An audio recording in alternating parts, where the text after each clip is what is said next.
جب تم اپنے رب سے غافل ہو جاؤ گے تو پھر تمہیں باریک سزا ملے گی کہ تم اپنی ذات سے ناآشنا ہو جاؤ گے. اور مجھے بتاؤ کہ جو اپنے آپ سے بھی بے خبر ہو گیا اس کے پلے رہا کیا؟ اقبال نے کہا تھا نا، اپنے من میں ڈوب کر پاجا سراغ زندگی، میرا نہیں بنتا تو نہ بن، اپنا تو بن. اور جو اپنا بھی نہ رہا اس کے پلے رہا کیا؟ اور یہ باریک سزا اس کو ملتی ہے. بندہ سمجھتا مجھے کچھ نہیں ہوا. ایک زمانے میں ایک شخص تھا جو منبر و محراب کا وارث تھا. یہ تقسیم ہند سے قبل کی بات ہے. تو اچانک وہ عیسائی ہو گیا، اسلام کو اس نے چھوڑ دیا.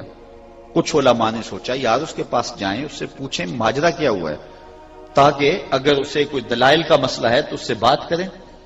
تو لوگ جمع ہو کے اس کے پاس گئے کہ تو اسلام کو چھوڑ کر کے، سچے دین کو چھوڑ کر کے منحرف ہو گیا اسلام سے، تو کیا وجہ بنی؟ تو وہ کہنے لگا کہ واقعہ اس طرح ہوا کہ ایک دن میں فجر کی نماز پڑھانے آیا اور سخت سردی کا موسم تھا، ہلکی ہلکی بوندا باندی بھی تھی. سرد پانی سے میں نے وضو کیا. میں ستون کے ساتھ ٹیک لگا کے بیٹھا تو میری آنکھ لگ گئی، اونگ آ گئی. اتنے میں اقامت ہو گئی. اب میرے لیے بڑا مشکل تھا کہ میں وضو کرنے کے لیے جو ہے وہ دوبارہ ٹھنڈے پانی کے لیے وہاں سے اٹھ کے جاؤں. تو میں بھی جلدی جلدی اٹھ کے جو ہے وہ مصلی پہ کھڑا ہو گیا. لیکن میری طبیعت پہ بڑا بوجھ تھا کہ تو زیادتی کر رہا ہے، بے وضو نماز پڑھا رہا ہے. میری طبیعت کے اوپر ایک بوجھ تھا اور خوف بھی تھا کہ اللہ کے قہر کی بجلیاں میرے اوپر نازل نہ ہو جائیں. لیکن پوری نماز میں ڈرتے ہوئے پڑھا دی اور سلام پھرا، اور میں اب بھی اس خوف میں مبتلا تھا کہ میرے اوپر اللہ کا کوئی قہر نازل نہ ہو جائے. لیکن مجھے کچھ نہ ہوا. یوں دن سارا گزر گیا، کچھ نہ ہوا. رات گزر گئی، مجھے کچھ نہ ہوا. میرے اندر حوصلہ سا پیدا ہو گیا. اگلے دن پھر سردی تھی، تو میں چونکہ نماز پڑھانے کی عادت تھی صبح اور حاضری تھی، میری ڈیوٹی تھی، تو پھر دوبارہ آیا اور آج میں نے بس پورا وضو نہ کیا اور پھر میں مصلی پہ کھڑا ہو گیا. اور اس طرح میرا معمول بن گیا. پہلے دن تو میں بڑا ڈرا کہ میرے اوپر کوئی قہر کی بجلی نہ اترے، لیکن مجھے کچھ بھی نہ ہوا. پھر ایک دن میرے اوپر حاجت غسل تھی اور میں اسی حالت میں مصلی پہ آ گیا. اور میں اس دن پھر دوبارہ خوف زدہ ہو گیا کہ اس دن تو بچ گیا تھا، آج حوصلہ کر کے تو آ تو گیا ہے، لیکن اللہ کے قہر کی بجلیاں تیرے اوپر نازل ہوں گی اور اللہ تعالیٰ تجھے غارت کر دے گا، تو اس کے رسول کے مصلی کی توہین کر رہا ہے. تو کہتا ہے میں نے نماز پڑھا دی اور اسی خوف میں رہا. سارا دن گزر گیا، مجھے کچھ بھی نہ ہوا. میں نے شام کو کہا کہ اسلام تو دین ہی سچا نہیں ہے، لہذا میں نے اسلام چھوڑ دیا. یہ تھا میرے اسلام کے چھوڑنے کا سبب. تو علماء نے کہا تو کہتا ہے کہ مجھے ہوا کچھ نہیں، رب نے تیرا چھوڑا کچھ نہیں، تجھ سے اپنا دین چھین لیا ہے.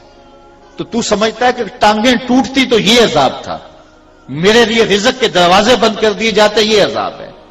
تیرے لیے سب سے بڑا عذاب یہ ہے کہ تجھے اللہ نے اپنے دین سے خارج کر دیا.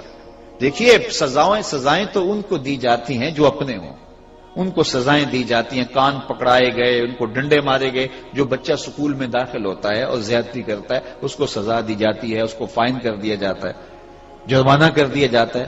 لیکن اتنا اس کا انتہائی جرم ہو تو اس کو خارج کر دیا جاتا ہے. تو وہ کہتا ہے مجھے نہ تو کھڑا کیا گیا، نہ مجھے کان پکڑوائے گئے، نہ مجھے مارا گیا، تو مجھے تو سزا کوئی نہیں ملی. پگلے اس سے بڑی کیا سزا ہے؟ تجھے داخل نہیں رکھا گیا، خارج کر دیا گیا. تو کہا اس سے بڑی کیا سزا ہے کہ تجھے خارج کر دیا گیا دین سے، یہ سب سے بڑی سزا ہے. تو یہ سزا اللہ تعالیٰ ان کو دیتا ہے جو رب سے غافل ہو جاتے ہیں. تو بندے کے کئی رب نہیں تھے، بندے کا ایک رب تھا. اس کا انداز زندگی، انداز حیات ایسا ہونا چاہیے تھا کہ ساری زندگی اپنے رب کا مطیع ہو کے گزارتا. لیکن وہ غافلوں کی طرح زندگی گزار رہا ہے، اور وہ رب اتنا کریم ہے کہ اس کے باوجود اس پہ اپنے کرم کے می نازل فرماتا ہے.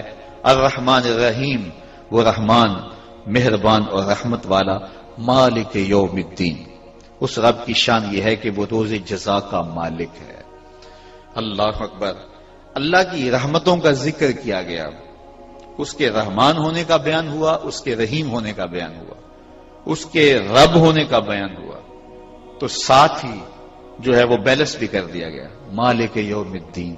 اس کی رحمتیں عمیم ہیں، لیکن بندہ کہیں غافل نہ ہو جائے، وہ رب جو رحمان اور رحیم ہے، جزا کے دن کا مالک بھی وہی. تو ایک ایسا دن آنے والا ہے جس دن کے اندر اعمال کا حساب ہوگا اور ایک ایک عمل ترازو پہ تولا جائے گا۔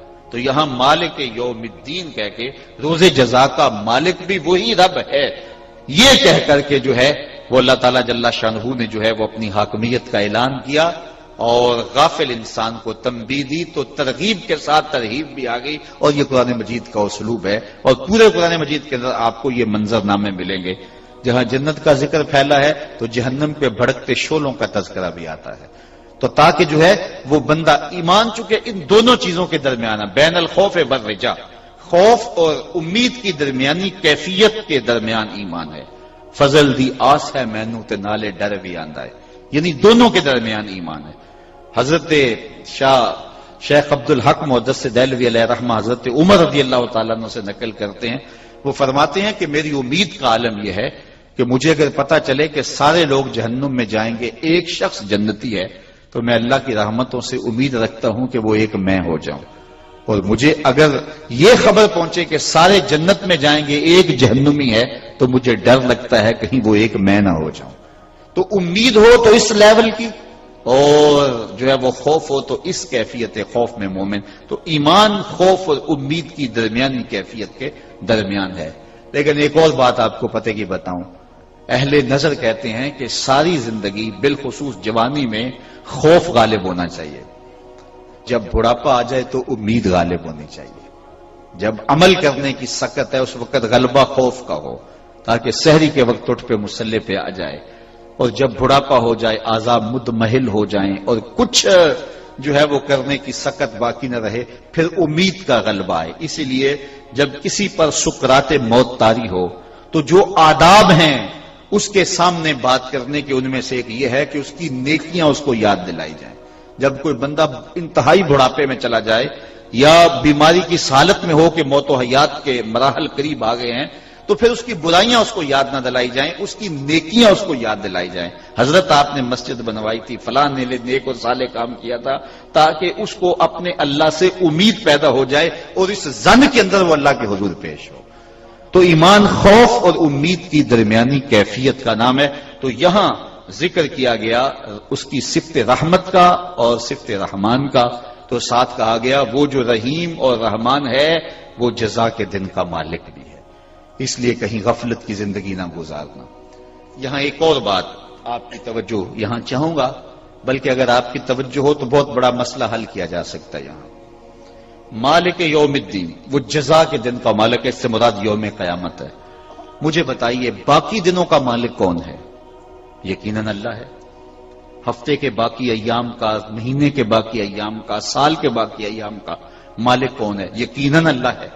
لیکن جب اس کا تعارف پیش کیا گیا تو روز جزا کے دن کی ملکیت کے حوالے سے پیش کیا گیا۔ تو یہ ایک اصول سمجھ لیجئے گا، اور اس سے کئی فرقے مٹائے جا سکتے ہیں کہ جب کسی کا تعارف پیش کرنا ہو تو اس کی عظمت کا بڑا حوالہ پیش کیا جاتا ہے تاکہ جو ہے وہ اس کا تعارف ہو۔ اسی لیے علماء نے کہا کہ جو کہے کہ میں خنزیر کے رب کی قسم کھاتا ہوں، جو گوبر کو پیدا کرنے والا ہے، میں جو ہے وہ گوبر کے خالق کی قسم کھاتا ہوں، وہ کافر ہو جائے گا۔ کیوں؟ اس لیے کہ اس نے اللہ کی توہین کی ہے۔ مجھے بتاؤ خنزیر کا رب اللہ کے علاوہ کوئی اور ہے؟ یقیناً نہیں ہے، اس کا انکار نہیں کیا جا سکتا۔ اور جو ہے وہ غلاستوں کا رب خالق اللہ کے علاوہ کوئی اور ہے؟ انکار نہیں کیا جا سکتا، ہر شے کا خالق وہ ہے۔ لیکن اگر کسی نے کہا میں غلاستوں کے خالق کی قسم کھاتا ہوں، تو جو ہے وہ دار اسلام سے خارج ہوئے گا۔ کیوں؟ کہ اس نے اللہ کی توہین کی ہے۔ اس نے یہ کیوں کہا کہ میں غلاظت کے رب کی قسم کھاتا ہوں، میں خنزیر کے رب کی قسم کھاتا ہوں؟ اس نے یہ کیوں نہیں کہا میں محمد کے رب کی قسم کھاتا ہوں؟ اس نے یہ کیوں نہیں کہا میں عرش کے رب کی قسم کھاتا ہوں؟ اس نے یہ کیوں نہیں کہا کہ میں کعبے کے رب کی قسم کھاتا ہوں؟ کسی کا تعارف جب پیش کیا جائے تو اس کی عظمت کا بڑا حوالہ پیش کیا جاتا ہے۔ ایک شخص کی بڑی جائیدادیں، فیکٹریاں، بینک اور جو ہے وہ پلازے اور عالی مرتبت جو ہے وہ اس کے محلات ہوں، اور قیمتی قیمتی گاڑیاں اس کے پاس ہوں،